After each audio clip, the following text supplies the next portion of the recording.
Hi friends. एक बहुत प्यारी सी स्टोरी है। एक ऐसी लड़की की कहानी जो बचपन से एक नॉर्मल भी नहीं कह सकते, एवरेज बच्चा कह सकते हैं उसे। नॉर्मल उसे कहा जाता है जो शायद जो सिखाया जाए वो सीख जाए, जो पढ़ाया जाए वो पढ़ ले, ठीक है, और अच्छे अच्छे नंबर ले आए। बट वो नॉर्मल भी नहीं, वो एक एवरेज लड़की। वो लड़की जो शायद दुनिया के बारे में जानती नहीं कुछ, दुनिया क्या होती है, लोग क्या होते हैं, कैसे होते हैं, डजेंट मैटर, उसको फ़र्क ही नहीं पड़ता। एक ऐसी लड़की जिसको कुछ नहीं आता, एक ऐसी लड़की जिसको कुछ भी नहीं पता। वो जैसे जैसे बड़ी होती जाती है और उसको पता लगता है कि ये दुनिया तो बिल्कुल चेंज है, अलग है।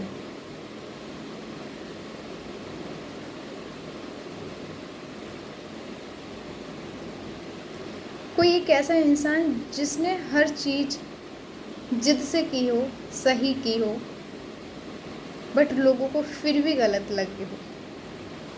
उस कंडीशन में बंदा क्या करे? सपने देखना गुनाह है क्या? उन सपनों के लिए एक्शन लेना गलत है क्या? उन सपनों के लिए खुद से लड़ना, संघर्ष करना गलत है क्या?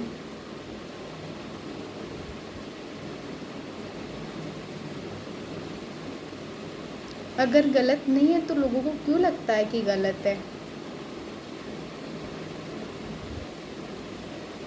एक ऐसी लड़की जिसने सब कुछ जिद से किया हो, कुछ गलत नहीं, सिर्फ सपनों के लिए लड़ी हो, उसका सिर्फ एक ही जिद रही हो कि मुझे अपनी लाइफ में कुछ करना हो, सिर्फ एक ही जिद कि मुझे सिर्फ अपनी लाइफ में कामयाब होके फिर उसके बाद कुछ करना हो। उसकी एक जिद कि उसको अपनी फैमिली को जिस जगह रहती है उस जगह से हटा के एक सही जगह हटा के लेके जाना, सही इन्वायरमेंट में लेके जाना, सही लोगों के बीच में लेके जाना, ये गलत है क्या?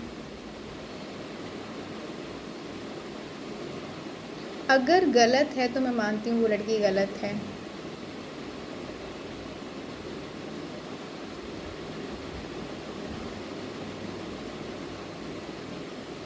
कुछ भी आसानी से ना मिले और हर चीज़ के लिए आपने संघर्ष किया हो और लोगों को लगा हो कि आपने फिर भी कुछ नहीं किया है। किसी घर में बड़ा हो के देखिए, अगर आपके घर के अंदर, आपके घर में कोई बड़ी बहन है या बड़ा भाई है, कोई भी है, तो जो छोटे बहन भाई है, मैं आपको उन सबको कहना चाहूँगी, जो कांटे आपको लगे नहीं है ना, वो कांटे आपके बड़े बहन भाइयों को चुभ चुके हैं अंदर तक। जो रास्ते आज आपको बहुत साफ लग रहे हैं ना, उन रास्तों पे चल के तुम्हारे बड़े भाई ने, बड़ी बहन ने साफ किया है। आज तुम अच्छे से स्टडी कर पा रहे हो ना, तो हो सकता है तुम्हारी बड़ी बहन ने, बड़े भाई ने संघर्ष किया हो। आज तुम्हें किसी चीज़ का एहसास नहीं है ना, तो हो सकता है कि वो बंदा, वो लड़की, वो लड़का, जो भी आपके घर में बड़ा है, उसने उस चीज़ को महसूस किया हो। अगर तुम उनके बारे में अच्छा नहीं सोच सकते हो ना, तो प्लीज़ गलत मत सोचिए, रिस्पेक्ट कीजिए उनकी, क्योंकि आप रिस्पेक्ट के अलावा कुछ नहीं दे सकते उन्हें। जो उन्होंने तुम्हारे लिए बिना पूछे, बिना जाने कर दिया ना, उनके लिए तुम कभी कुछ नहीं कर सकते और तुम्हें उस चीज़ का एहसास भी नहीं होगा। मेरे कहने का मतलब ये है,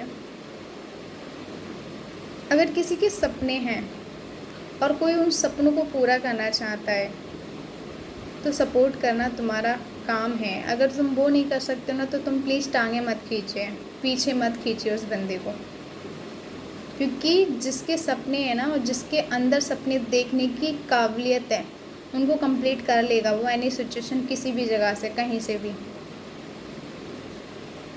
और जब वो कामयाब हो जाएगा ना, तो आपको एहसास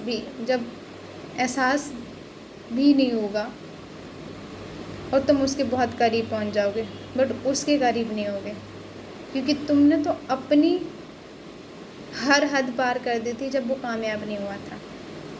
देखो, झोपड़ी बनाने में टाइम नहीं लगता, बट महल बनने में ना वक्त लगता है, बहुत टाइम लगता है, क्योंकि महलों को लोग देखने आते हैं,